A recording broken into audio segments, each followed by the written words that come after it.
de cierto, dice él, soy judío.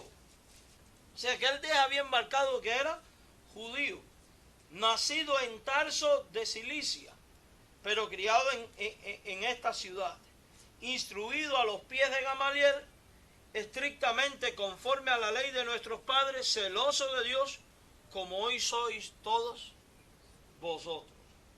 Yo creo que este texto no necesita tanta explicación, ¿verdad?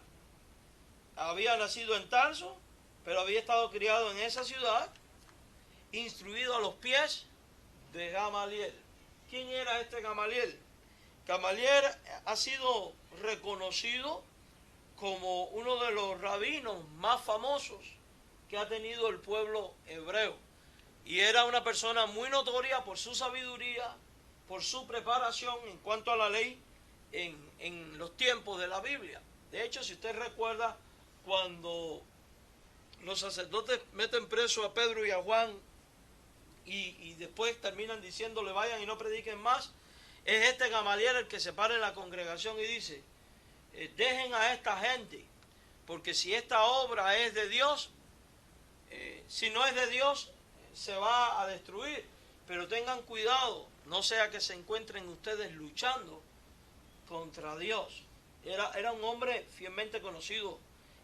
Decir en aquel tiempo fui instruido a los pies de Gamaliel es como decir en nuestros tiempos quizás soy graduado de Harvard, porque era el mejor profesor, la persona más preparada que había. Y él también en este versículo de la Biblia, del 22:3 de Hechos, él dice que era estrictamente conforme a la ley de Moisés. Cuando dice la ley de nuestros padres se refiere a los patriarcas y a Moisés. Y dice que era celoso de Dios. Todos nosotros sabemos que el celo de ellos respondía más a un interés legalista que no a un interés de verdadero temor y relación personal con Dios. Pero en estas palabras, Pablo lo que le está queriendo decir a sus adversarios, yo tenía las mismas actitudes y la misma forma de ser de ustedes. Tenía las mismas. Tarso era una ciudad a 565 kilómetros al norte de Jerusalén. Podríamos decir, vivía cerca. En estos tiempos que hay carros, sí, pero en aquellos tiempos que era caminando, era completamente diferente. Vamos a buscar Hechos capítulo 5, versículo 34, para seguir con esta caracterización del apóstol de Saulo de Tarso. Hechos 5, 34, y poder ver cómo era él, para tener un trasfondo de su persona, para poder comprender muchas de las cosas que después él va a decir y hacer. Hechos 5, 34. Esto nos va a permitir ver quién era Gamaliel. Dice así: entonces levantándose en el concilio un fariseo llamado Gamaliel, y dice de Gamaliel lo siguiente: doctor de la ley, venerado de todo el pueblo. O sea que Pablo había sido instruido no por un pelagato, sino por alguien que era toda una cátedra, alguien que era toda una autoridad dentro de la fe judía. Fíjense que esto no se dice del sumo sacerdote. Esto no se dice de ninguna otra persona farisea en la Escritura. Y ahora nos encontramos con que de Gamaliel se está diciendo que era doctor de la ley y venerado por todo el pueblo. O sea que este era un hombre diferente en el sentido de que conocía la Escritura, conocía la ley, pero la gente ¿lo qué? Lo respetaba, lo veneraba. ¿Por qué? Porque probablemente era un hombre piadoso, era un hombre que dentro de lo que él consideraba estrictamente correcto, buscaba de corazón a Dios. Y podemos ver también que es una persona mucho más espiritual, porque es capaz de ponerse de pie en el concilio y no dar una respuesta basándose en un celo a la tradición, sino pensando en Dios. Tengan cuidado, no se encuentren ustedes peleando contra Dios. Entonces, Probablemente de aquí Pablo haya recibido también su parte en cuanto a piedad y probablemente también en cuanto a hacerlo. Y Pablo en el capítulo 22 de Hechos, versículo 3, como leímos, había acabado de decir que había sido criado estrictamente conforme a la ley, conforme a la estricta tradición farisea. Pablo era un hombre entonces sumamente educado, era un hombre preparado, era un hombre que dominaba a la perfección las escrituras. ¿Y a qué parte de las escrituras nos estamos refiriendo? Al Antiguo Testamento, porque el Nuevo en este tiempo no estaba. Por eso no es de extrañarnos que las cartas de Pablo están todas saturadas de citas del Antiguo Testamento, que van desde Génesis hasta Malaquías.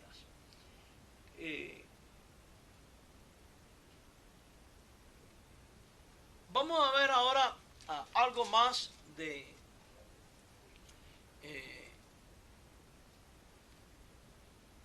algo más del trasfondo. Vamos a ver algo más del trasfondo de este acontecimiento.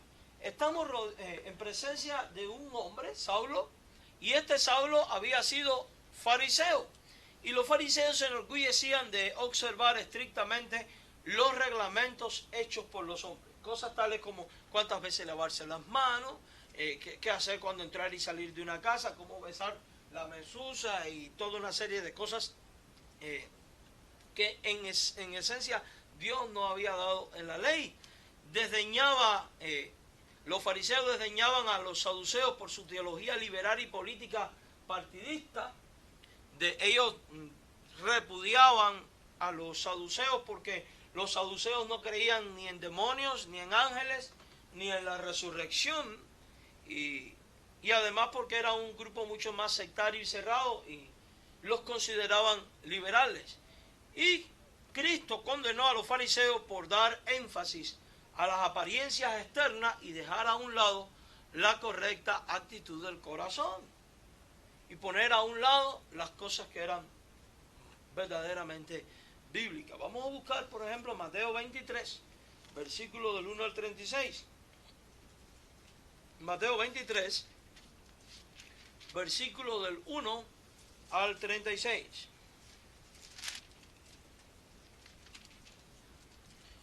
Entonces habló Jesús a la gente y a sus discípulos diciendo: en la cátedra de Moisés se sientan los escribas y los fariseos. Así que todo lo que os digan que guardéis, guardadlo y hacedlo. Fíjense, Jesús está diciendo, hagan lo que ellos dicen. ¿Por qué lo dicen? Porque la doctrina propiamente dicha de ellos no era antibíblica. Allá, etcétera. Lo que era antibíblico, ¿qué era?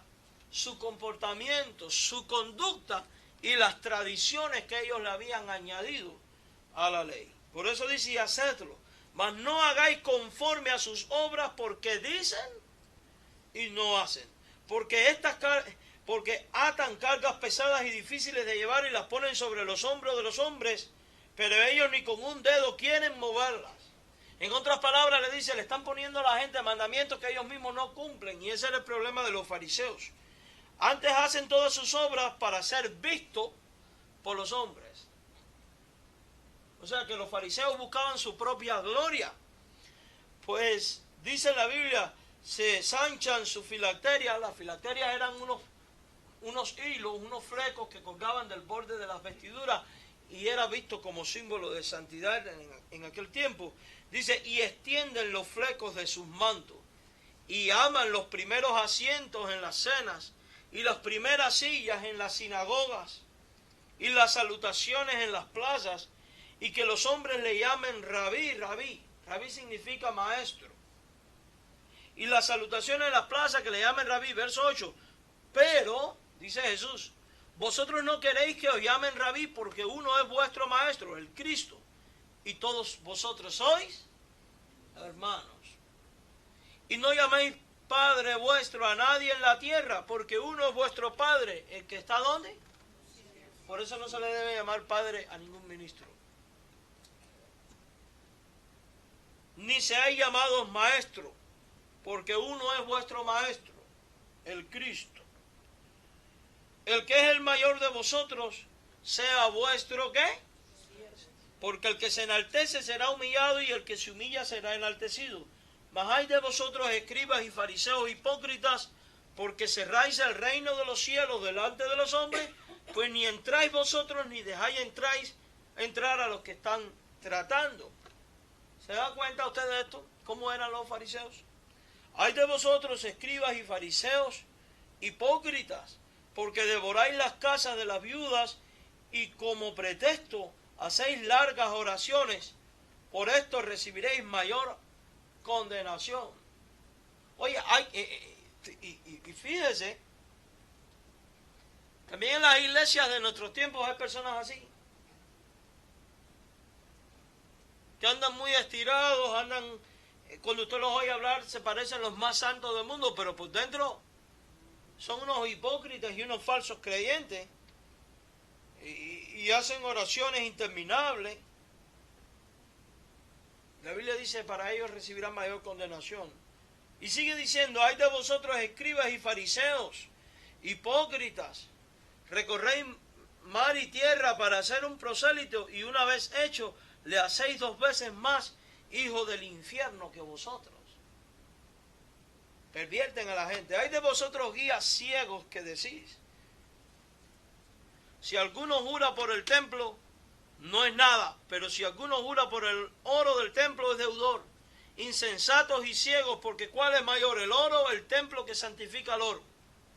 También decís, si alguno jura por el altar, no es nada, pero si alguno jura por la ofrenda que está sobre él, es deudor. Necios y ciegos, porque ¿cuál es mayor, la ofrenda o el altar que santifica la ofrenda? Pues el que jura por el altar, jura por él y por todo lo que está sobre él, y el que jura por el templo, jura por él y por el que lo habita, y el que jura por el cielo, jura por el trono de Dios y por aquel que está sentado en él. Ay de vosotros, escribas y fariseos hipócritas, porque diezmáis la menta, el enaldo y el comino, y dejáis lo más importante de la ley, la justicia, la misericordia y la fe. Esto era necesario hacer sin dejar de hacer aquello. En otras palabras, Jesús le está diciendo, es necesario diezmar, pero sin dejar de hacer justicia, misericordia y fe. Y mire, esto es un llamado a pensar, porque en las iglesias ocurre exactamente lo mismo. Nos creemos y ni tenemos misericordia con nadie, ni tenemos fe, ni practicamos justicia. Y esa actitud Dios la clasifica como hipocresía. Como hipocresía. Y sigue la Biblia cuando dice, guías ciegos que coláis al mosquito y tragáis el camello. Ay de vosotros, escribas y fariseos hipócritas, porque limpiáis lo de fuera del vaso y del plato, pero por dentro estáis llenos de robo y de justicia. Injusticia, perdón. Fariseos ciegos, limpia primero lo de dentro del vaso y del plato, para que también lo de fuera sea limpio. Ay de vosotros, y fariseos hipócritas, porque sois semejantes a sepulcros blanqueados, que por fuera a la verdad se muestran hermosos, mas por dentro están llenos de huesos de muertos y de toda inmundicia. En otras palabras, están podridos. Dan apariencia de hermosura y por dentro están como podridos. Así también vosotros por fuera a la verdad os mostráis justo a los hombres, pero por dentro estáis llenos de hipocresía e iniquidad. Ay de vosotros, escribas y fariseos hipócritas, porque edificáis los sepulcros de los profetas y adornáis los monumentos de los justos, y decís, si hubiésemos vivido en los días de nuestros padres, la sangre de los profetas. Así que dais testimonio contra vosotros mismos de que sois hijos de aquellos que mataron. Nosotros no los hubiéramos matado, y está viniendo el Hijo de Dios y lo están matando igual. Vosotros también llenad la generación de víboras, ¿cómo escaparéis de la condenación del infierno? Por tanto, aquí yo os envío profetas y sabios y escribas, y así sucesivamente. Fíjese, Pablo era fariseo. Quiere decir que él llevaba un estilo de vida probablemente de esta manera. donde transmitía una apariencia de piedad, pero por dentro, en el fondo, respondía más a su legalismo que a otra cosa. Los fariseos así actuaban. Vamos a ver ahora el servicio que rendía a Pablo a Dios antes de su salvación. Él servía a Dios cuando era fariseo. Vamos de nuevo a Hechos 22:3. Hechos versículo 22, versículo 3 y 4.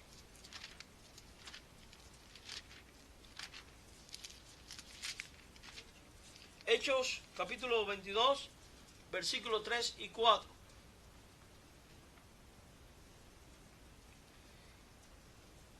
Pablo vivió celosamente como fariseo y perseguidor de los creyentes. Y vamos a ver cómo él pensaba que estaba sirviendo a Dios, pero estaba tristemente equivocado. Y fue en estas circunstancias de su vida cuando el Señor lo salvó. Hechos 22, versículos 3 y 4. Yo de cierto soy judío, nacido en Tarso de Cilicia, pero criado en esta ciudad, instruido a los pies de Gamaliel, estrictamente conforme a la ley de nuestros padres, celoso de Dios como hoy lo sois vosotros. Todos vosotros. Y dice en el verso 4, perseguía yo este camino, o sea, el cristianismo, hasta la muerte, prendiendo y entregando en cárceles a hombres y mujeres, como el sumo sacerdote también me es testigo, y todos los ancianos, de quienes también recibí cartas para los hermanos, y fui a Damasco para traer presos a Jerusalén también a los que estuvieron allí, para que fuesen castigados. O sea que era un hombre celoso de su tradición, celoso de lo que él creía, y por eso se había propuesto exterminar, ¿qué cosa? La plaga que estaba poniendo en peligro a los fariseos. ¿Cuál era? El cristianismo. ¿Por qué lo ponía en peligro? Porque los fariseos en primera no creyeron en el cumplimiento del advenimiento de... No creyeron en Jesús como el Mesías que era. Había habido un cambio de dispensación, ahora estaban bajo un nuevo pacto y ellos estaban quedando atrás. Y por tanto, con el enfoque en Cristo como Salvador y Cordero que quitaba el pecado del mundo, todo el sistema sacrificial estaba por desaparecer y ellos seguían aferrados a eso. Permítame decirle algo, por eso Dios también destruyó el templo, para que no se hiciera más sacrificios, sino que todo el enfoque estuviera sobre la persona de Jesucristo. Ese es el Pablo que nos va narrando la Biblia. Y llega a un punto donde Pablo, de perseguidor, pasa a ser predicador de la iglesia, apóstol de la iglesia. En el camino a Damasco ocurre algo extraordinario. Cuando Pablo se encontraba en camino a Damasco con el propósito de arrestar a algunos creyentes, como dice el versículo 5 y el 6 de Hechos 22, cuando dice, pero aconteció que yendo yo al llegar cerca de Damasco, como a mediodía, de repente me rodeó mucha luz del cielo, y dice Pablo, y caí al suelo, y una voz que me decía, Saulo, Saulo, ¿por qué me persigues? Cristo habla desde el cielo y le pregunta, Saulo, Saulo, ¿por qué me persigues? Quien persigue a la iglesia, ¿a quién persigue? A Cristo. Quien se hace enemigo de la iglesia, ¿de quién se hace enemigo? De Jesucristo. Quien levanta la mano contra la iglesia, contra el ministerio de la iglesia, contra la acción de la iglesia, la está levantando ¿contra quién? ¿Y puede alguien levantarse contra Dios y permanecer en pie? Quien persigue a la iglesia, persigue a Cristo. Cuando Pablo comprendió que el Señor era el Señor Jesucristo, quien le hablaba, lee el verso 10 lo que pasa. dijo, ¿qué haré, Señor? Oye, ¿qué cambio? Ya la cosa no está igual. Y el Señor me dijo, levántate y ve a Damasco, y allí se te dirá todo lo que está ordenado que hagas.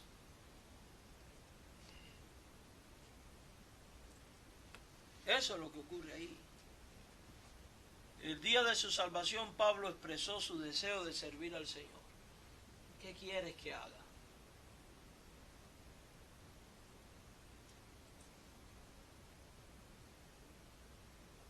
Esa es la actitud que debe adoptar cada hijo de Dios. ¿Qué quieres que haga? Pero ¿qué quieres que haga? No para mi propia gloria, sino para la gloria tuya, oh Dios.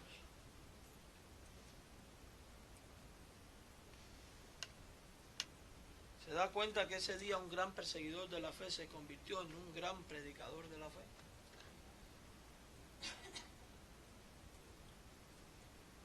Luego, ya en Damasco él es ministrado. Pero ya Dios tenía todo preparado. Porque antes de que este acontecimiento ocurriera, antes de que todo esto sucediera, Dios había preparado a Ananías, la persona que iba ¿a qué? A predicarle a Pablo. Vamos al capítulo 9, verso 6, de Hechos.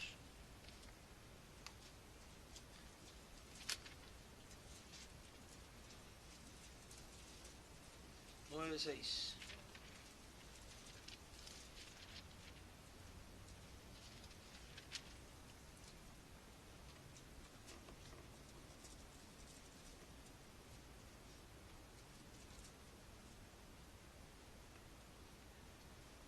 Hechos 9:6.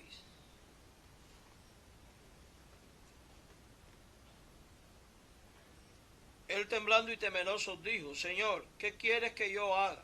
Y el Señor le dijo, levántate y entra en la ciudad y se te dirá lo que debes ¿qué? Hacer. Ahora leamos el 10. Había entonces en Damasco un discípulo llamado Ananías, a quien el Señor dijo en visión. O sea, ¿cómo recibe Ananías el mensaje? En visión. Y dice, Ananías, él respondió, heme aquí, Señor. Y esta es la respuesta clave de todo hijo de Dios que vive centrado en Dios. Tiene disposición para tomar acción en favor de aquello que Dios le pide de manera inmediata como un auténtico siervo. Y no dice por qué, para qué, sino sencillamente, heme aquí. Y el Señor le dijo, levántate y ve a la calle que se llama derecha. Y fíjese, no solo le está dando una orden, sino que además le está dando la dirección. Esto solo puede estar viniendo ¿de quién? De Dios. ¿Se imaginan ustedes que estuvieran los cristianos predicando de puerta en puerta y que llegaran a una casa y que le saliera fuera Pablo? Se morirían, yo creo, si con todo y eso tenían sus prejuicios. Dios tenía que enviar a alguien directamente. Y es como quiere hacerlo. Y dice, levántate, ve a la calle que se llama derecha y busca en casa de Judas. Además da el nombre de las personas donde él está alojado. A uno llamado Saulo de Tarso, porque es aquí. ¿Él qué hace? He oído comentaristas que dicen, mira, ya ahora Pablo desde el principio empezó a orar. Mire, Pablo era hebreo estricto y celoso.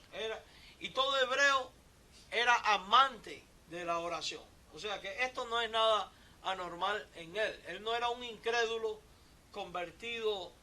Él no era un ateo convertido. Él era sencillamente un judío que no había aceptado a Cristo como el Mesías y que ahora le está ¿qué? Reconociendo. Pero era una persona activa de oración. Y ha visto en visión a un varón llamado Ananías que entra y le pone las manos encima para que recobre la vista. O sea que la misma visión que Dios le está dando a Ananías de lo que tiene que hacer, Dios también se la está dando aquí a Pablo, a Saulo. en este tiempo de Saulo, dice que ha visto en visión a un varón llamado Ananías. ¿Se da cuenta que esto está viniendo de Dios porque es Dios el que está actuando en ambas personas? Entonces Ananías respondió: Señor, he oído de muchos acerca de este hombre. ¿Cuántos males ha hecho a los santos en Jerusalén? Y aún aquí tiene autoridad de los principales sacerdotes para prender a todos los que invocan tu nombre. El Señor le dijo: ve, porque instrumento escogido me es este. ¿Qué dice ahí? ¿Instrumento qué? Escogido. Importante, porque después vamos a ver esto. Y es escogido, dice, para llevar mi nombre en presencia de los gentiles, de reyes, de los hijos de Israel, porque yo le mostraré cuánto le es necesario padecer por mi nombre. Por mi nombre. Entonces, el Señor instruye a Ananías para que encuentre a Pablo.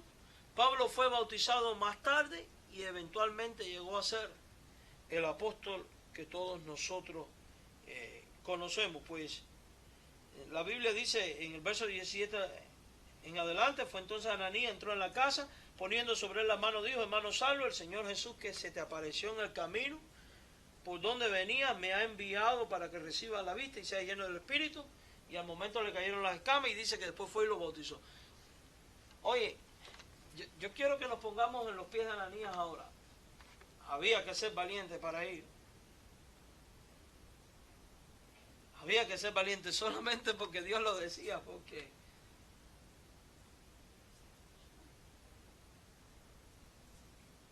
si hubiera sido yo, probablemente hubiera dicho: y si cuando recobra la vista se arrepiente de todo y después arrepiente contra mí.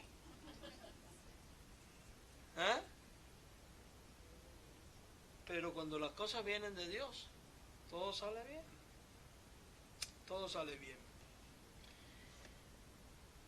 Pablo comprendió que aunque era un devoto judío, que aunque era estrictamente celoso de su ley, su vida no era del agrado de Dios. ¿Y qué aprendemos aquí? Que a veces conocemos mucho la Escritura, hemos sido muy bien instruidos, aparentamos tener un cierto celo por las cosas de Dios, que no es verdaderamente celo ni es saludable. Y esto es lo que está pasando aquí. Viví engañado. Soy esto, conozco la Biblia, he vivido así, este es mi criterio, esta es mi opinión. Me tengo que levantar en contra de lo que no está bien porque esto no es de Dios. Y era un falso celo que no era del agrado de Dios. Reconoció Pablo su necesidad de creer en Jesucristo como Salvador personal, como su Mesías. Y esta es la necesidad que muchas veces también tenemos nosotros. Conozco muchas personas que, disfrazando su maldad por un aparente celo por las cosas de Dios, han causado muchos males al cuerpo de Cristo. Es que temo a Dios, es que celo las cosas de Dios. Mentira, no celas nada. Celas tu criterio y tu opinión, no lo de Dios. Porque cuando uno cela lo de Dios, uno se hace uno con Dios en la mente de Dios. ¿Cómo actuaría Dios? Con amor, con misericordia, con prudencia, con táctica. Buscando soluciones, no problemas. Buscando ganar, no perder. Y tales personas también necesitan una conversión. Mire, todas las obras religiosas no significan nada para Dios si tú no has reconocido tu pecado y te has vuelto a Él por la fe en Cristo, rindiéndole el control de tu vida a Él. Esto es la vida de Pablo y el ejemplo que nos transmite. ¿Se da cuenta usted de algo?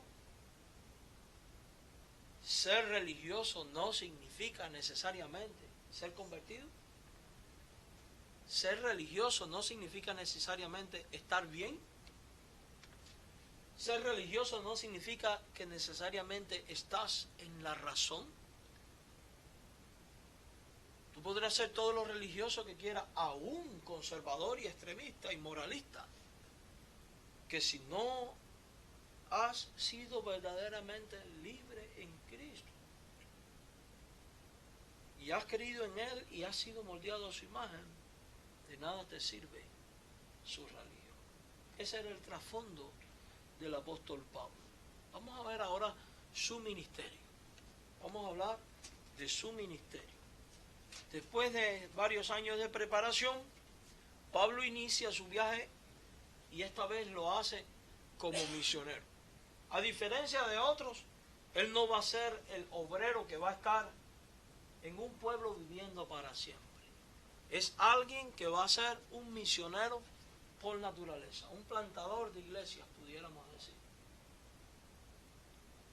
Alguien que no tiene un lugar fijo. Yo personalmente me identifico mucho con Pablo. Yo soy más plantador de iglesia que pastor. Yo soy más misionero que pastor. Por eso quizás algunos han oído que estamos abriendo esta misión y aquella y la otra. Y un plantador, un misionero, nunca permanece fijo en el mismo lugar, sino que anda siempre aquí y allá buscando extender la obra. Un pastor es el que permanece más en la congregación, en la persona de Pablo. Por naturaleza, y alguien que aunque era plantador de iglesias, seguía en vínculos con las iglesias, con la iglesia de donde, etcétera. Hechos capítulo 13 al capítulo 28 nos narran sus viajes misioneros y su viaje a Roma siendo prisionero. Durante estos años Pablo predicó fielmente a los incrédulos y los alentó y exhortó a los creyentes a través de todas sus cartas. Vamos a ver que vamos a entrar ahora propiamente dicho en los versículos del 1 al 7 de Romanos 1.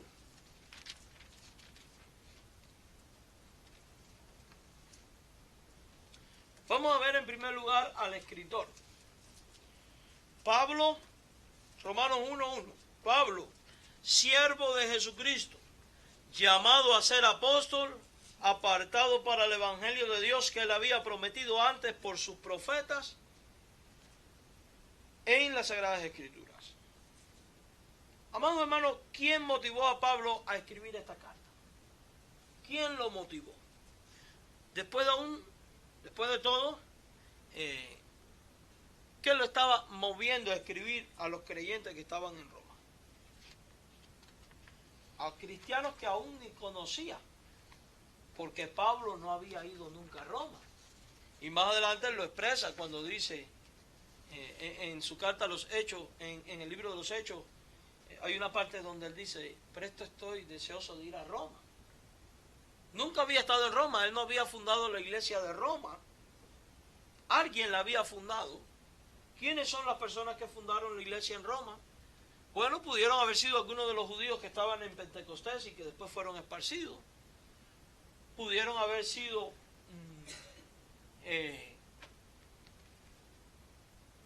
judíos que escaparon a Roma cuando la primera dispersión.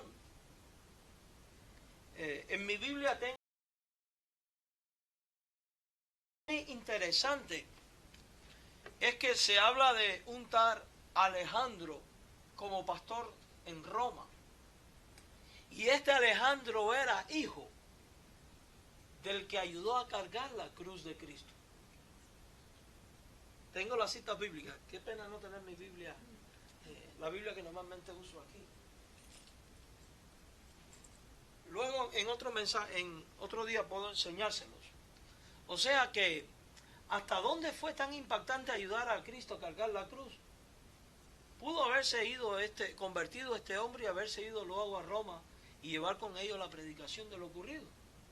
Siendo un testigo ocular, pudo haber ocurrido. No es Alejandro el Calderero, es otro Alejandro. pudo haber ocurrido. Luego voy a buscar las citas y se las voy a dar. No, sé que la tengo apuntada en mi otra Biblia, no la recuerdo. Pero donde quiero llegar es que en Roma indiscutiblemente había una comunidad de creyentes. Había una comunidad de cristianos y Pablo ahora les está ¿qué? Les está escribiendo, les quiere ministrar. Aún así estaba profundamente interesado en este grupo de creyentes. Lo que sí podemos estar seguros es que no fue ninguno de los otros apóstoles el que fundó la iglesia de Roma, ni siquiera Pedro, como afirma la iglesia católica romana, por una sencilla razón. Pablo en sus convicciones había establecido no predicar allí donde otro había echado el fundamento, y se refiere a otro apóstol. Por tanto, esta iglesia o esta comunidad de creyentes había surgido por fieles que habían emigrado hasta allí.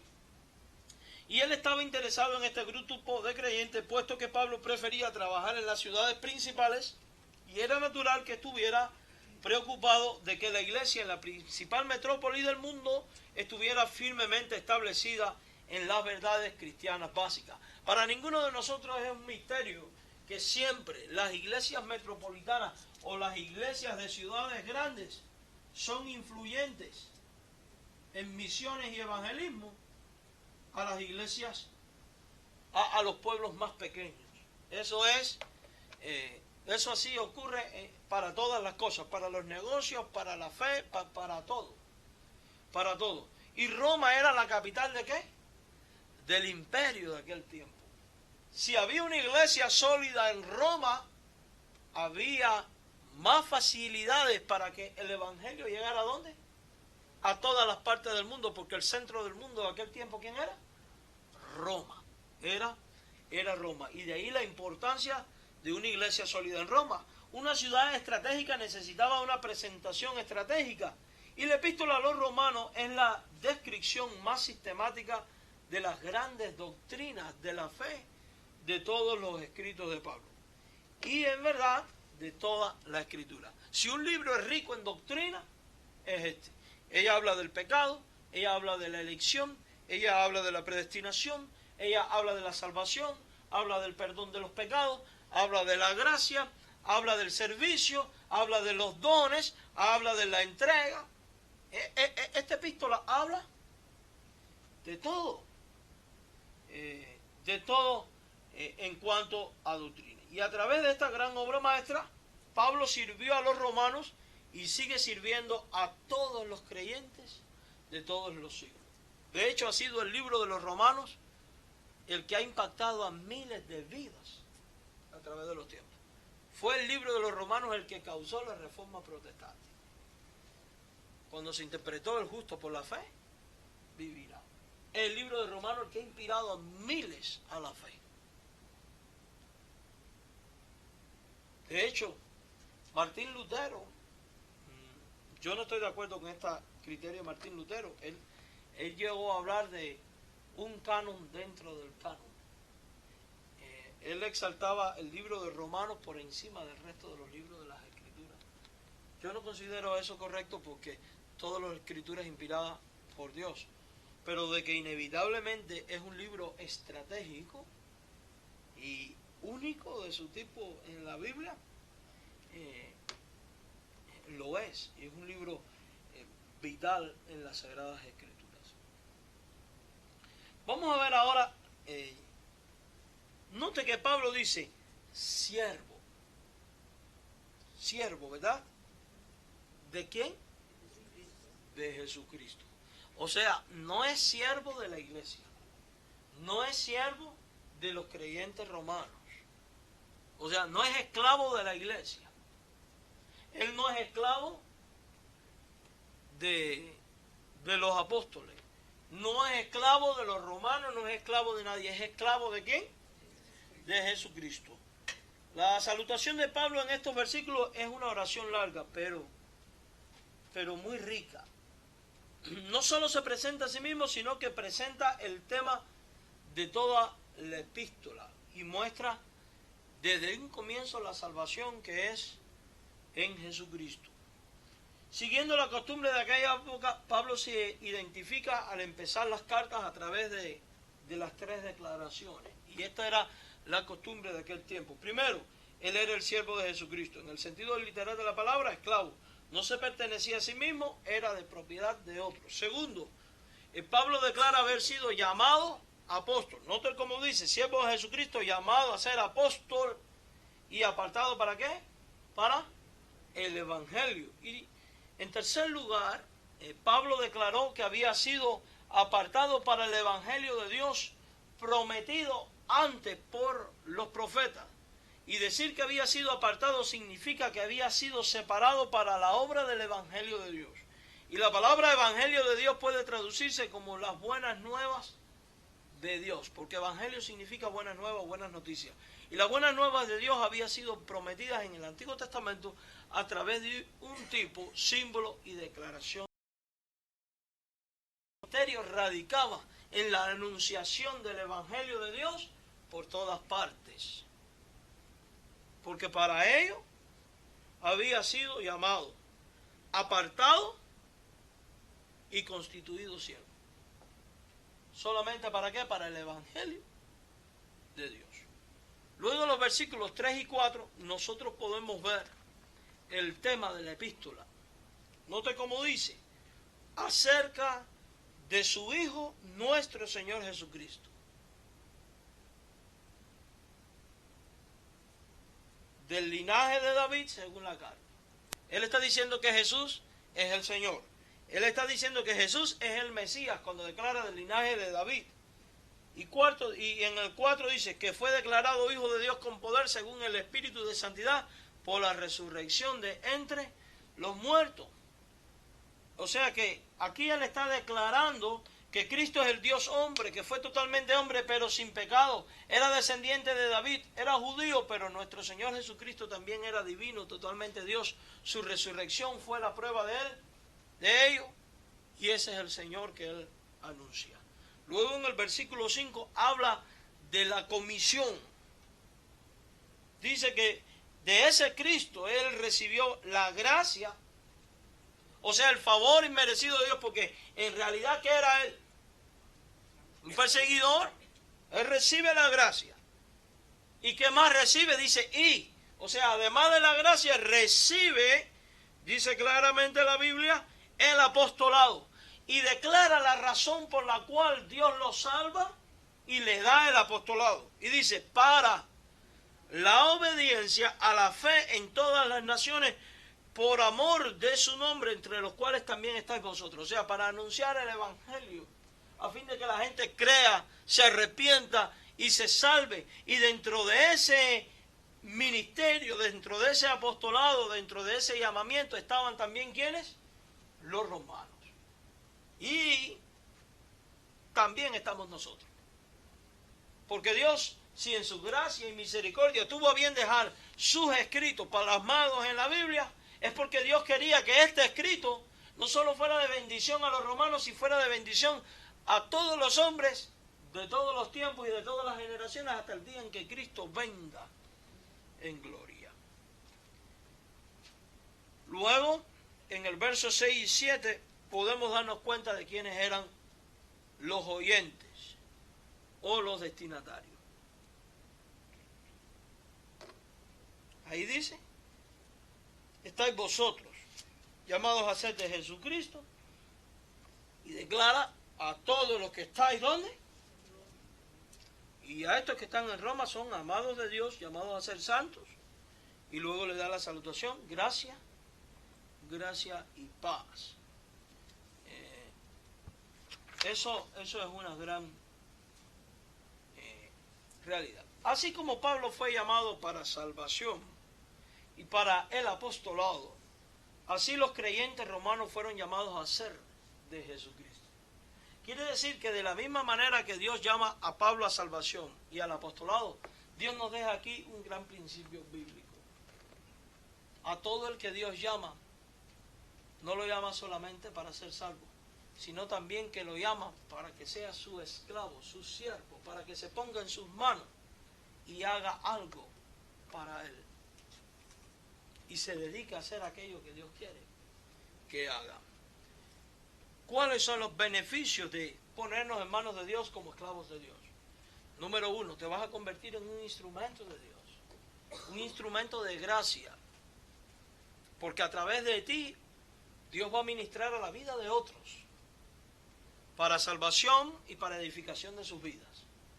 Número 2, tú vas a recibir galardones a causa de ponerte en manos de Dios y decidir servir a Dios. Y número 3, vas a oír de Dios las palabras buen siervo y fiel. En cambio, ¿qué ocurre cuando nosotros quizás creemos pero no nos ponemos a merced de Cristo y nos dejamos controlar por Cristo? ¿Qué empieza a ocurrir con nuestra vida? Número 1, la Biblia de entrada dice que en esto conoceréis que sois mis discípulos si hacéis lo que yo os mando. Probablemente no seas ni siquiera un verdadero creyente. Número 2, la ociosidad y el no responder al llamado según los dones que Dios te ha dado te va a convertir en un instrumento del diablo. Y quizá usted diga, ¿cómo que un instrumento del diablo? Sí, porque cuando un creyente no se enfoca en Cristo y se deja gobernar con Cristo, por Cristo, y decide servir incondicionalmente a Cristo y ponerse a hacer, la ociosidad le va a llevar a la crítica, le va a llevar a la burla, al desprecio, al odio, al divisionismo, al rencor, a la maledicencia y a toda clase de males.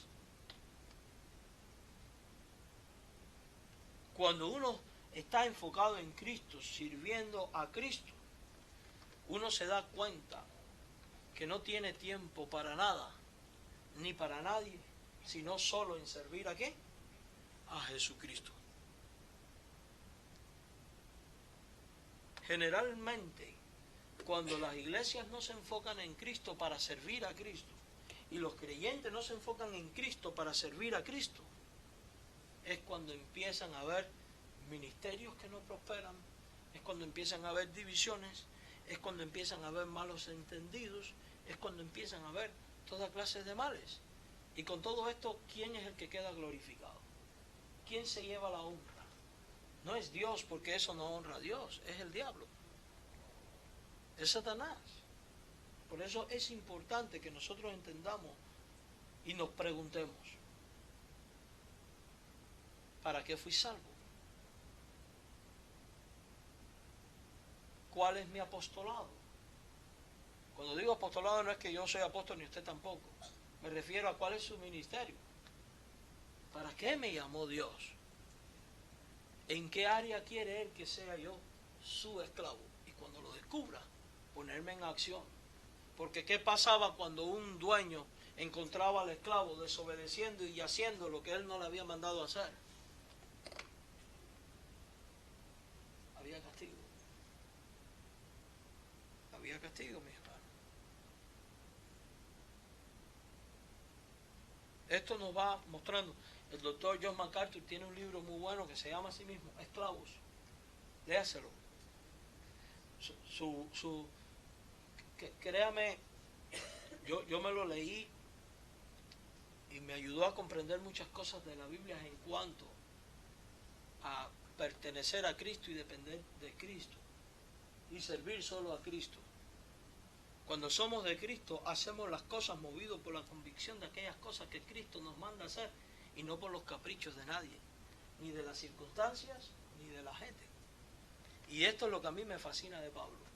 Dios lo llamó a ser apóstol de los gentiles y él fue apóstol de los gentiles. Hubo judíos que se opusieron dentro de la iglesia por qué predicarle a los gentiles y él dijo, Dios me mandó. Y él estaba convencido de ello. Él estaba convencido de ello. Cuando uno entiende que Cristo es quien controla su vida, mire, ni el criterio de una iglesia sirve para nada, ni el criterio de una persona sirve para nada, ni del mundo, ni de la política, ni de nadie. Porque un siervo auténtico de Cristo depende solo de Cristo y da cuenta solo a quién, a Jesucristo. Eso a mí me fascina de Pablo y es algo que Dios quiere que todo creyente aprenda. ¿Por qué hago las cosas? No las hago porque el pastor me las pidió, ni las dejo de hacer porque el pastor no me las pidió. Las hago porque soy un siervo ¿de qué? De Cristo. Si el edificio está feo, no está bonito, la decoración, hermanos, ¿qué es más propio de un hijo de Dios? ¿Criticar porque el pastor no tiene cuidado del edificio? ¿O yo tomar la acción de voy a adornarlo? Como hicieron algunas hermanas. Por poner un ejemplo. ¿Qué es más propio? Hay hermanos que no tienen carro y no lo estamos asistiendo. ¿Qué es más propio? ¿Tener que esperar a que alguien diga vamos a hacer una junta para nombrar a alguien para que busque a los hermanos que no tienen transporte? ¿O gente con disposición a decir, pastor, cuente conmigo, aquí estoy, yo lo voy a buscar? Aunque te lo digan o aunque no te lo digan. Y digo esto porque muchas veces nosotros en teoría decimos la iglesia es de Cristo, pero en la práctica desarrollamos la concepción de que la iglesia es del pastor y por tanto lo que el pastor no aprueba, diga o haga, no se puede hacer o se deja de hacer.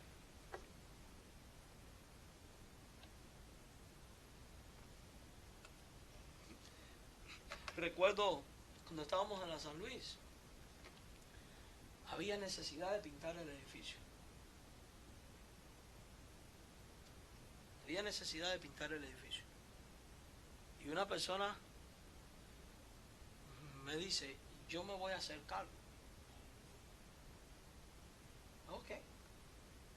Al final el edificio nunca se pintó. Luego llega otra hermana y me dice, yo me voy a hacer cargo. Ok. En 3 días estaba pintado. Cuando llega la otra persona y me dice, pastor, qué feo está el color este que dieron. Usted no tiene derecho a opinar del color. Se me fue, le dije, usted no tiene derecho a opinar del color porque usted se ofreció y fue y no lo hizo.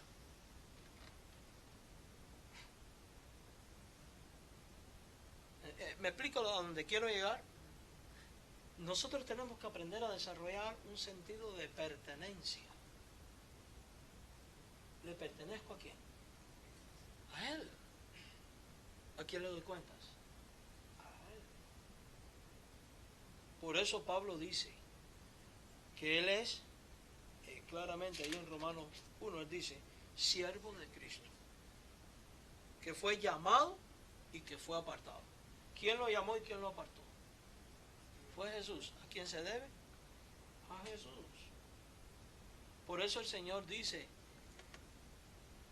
la noche está avanzada y el día viene. ¿Por qué no lo dice? Para que tengamos en cuenta de que el fin se acerca y que el día en que vamos a estar en la presencia de Dios, vamos a dar cuenta por el tipo de servicio que prestamos o no prestamos al Señor. Por eso cada uno de nosotros debe con conciencia presentarse delante del trono de la gracia cada día y decir, Padre Celestial, ¿qué quieres de mí? Y analizar su vida. ¿Estoy haciendo lo que Dios quiere que yo haga? Y si descubre que no lo está haciendo, pídale perdón a Dios y ponga manos a la obra. Ponga manos a la obra. Tuvimos a alguien en nuestra iglesia, se fue de aquí. En esa iglesia, llegó a otra iglesia, de un pastor amigo mío diciendo, es que en esa iglesia no se predica el evangelio. ¿Que no se predica el evangelio? ¿Y qué predicamos? ¿Corán? Me dice después las personas, me encontré con él, no, es que la iglesia no tiene un programa para evangelizar. Recién empezábamos. Y lo curioso es que yo salía a hacer visitas misioneras todos los sábados y todos los martes, a tocar puertas, y él nunca me acompañaba. Pero lo interesante de esto es esto otro, mi hermano. ¿Tengo yo que pedirle permiso al pastor para evangelizar a alguien? ¿O yo tengo que hacerlo por naturaleza, sea que me lo digan o no? Díganme. Yo lo tengo que hacer porque es mi convicción de que tengo que compartir el evangelio y porque sé que si no lo hago le voy a dar cuentas aquí. A Dios. ¿Tengo yo que esperar el consentimiento del pastor para amar a mi prójimo o hacer algo por mi prójimo? Tampoco.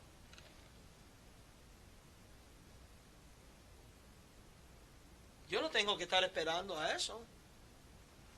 Porque yo soy libre en Cristo para actuar para Cristo. Y a eso es a lo que se refiere Pablo. Si cada hijo de Dios se tomara en serio esto, ¿cuán distintas serían las cosas? ¿Cuán distintas? Hace como 2 semanas dijimos, ¿qué falta nos hace alguien que nos ayude con la cámara? El hermano dijo, ¿puedo ayudar? Adelante. ¿Por qué no? ¿Por qué no? Y así es en todo en el Evangelio. Porque el deseo de Dios, ¿cuál es? La edificación del cuerpo de Cristo y que su nombre sea glorificado. ¿Y con quién cuenta Él para ello?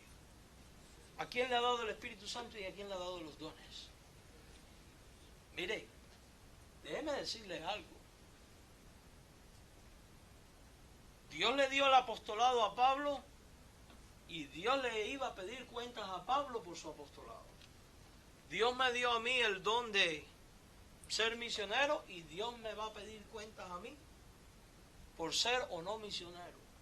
Dios le dio a Concepción y a Rosa, bueno, a Rosa no le dio el don de manejar, pero ella está manejando.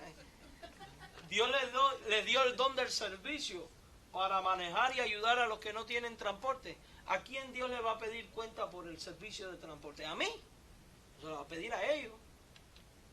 Si Dios le dio a las Marta y a Julia y a esta gente y a Ana María el don para limpiar y decorar, ¿a quién Dios le va a pedir ese don para hacer eso? A ellas. Si Dios le dio el don de administrar a tal persona, ¿a quién le va a pedir cuentas? Se administra mal.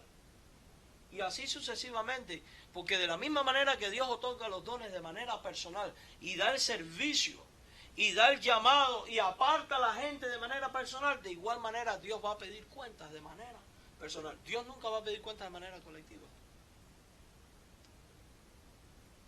Nunca. Quítese eso. Olvídese en el cielo de... Bien, que entren todos los miembros de la iglesia en camino. A ver. No. Esto es uno a uno. Y de esto trata esta epístola. Y eso es lo que Pablo está queriendo decir. Por eso él dice, me he propuesto no edificar sobre el fundamento ajeno. ¿Por qué? Porque él entendía que Dios le había llamado allí, a donde no había nadie. Y por tanto, si él iba donde ya había alguien, ya estaba violando lo que Dios quería de quién. De él. Lo que Dios quería de él. Por tanto, esto es un llamado a que nos enfoquemos en qué estoy haciendo yo. ¿Por qué no estoy haciendo para Dios? Y digo esto porque la tendencia humana es a mirar qué está haciendo el otro. Olvídate de qué está haciendo el otro. Enfócate en qué estás haciendo tú. El otro va a dar cuenta por sus actos, tú vas a dar cuenta por los tuyos. Entonces concluimos diciendo que Pablo es siervo de Jesucristo, es esclavo de Cristo, ha sido llamado y ha sido apartado. De igual manera todos somos siervos, somos llamados y somos apartados. Amén. La semana próxima lleva por título el estudio ¿Cómo puedo servir mejor a la gente? Ahí en la hojita que le entregamos están los puntos básicos del estudio y algo para llenar también. Vamos a traer nuestras ofrendas al Señor y le vamos a pedir a Mario, por favor, si él despide el servicio. Gracias.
¿Qué?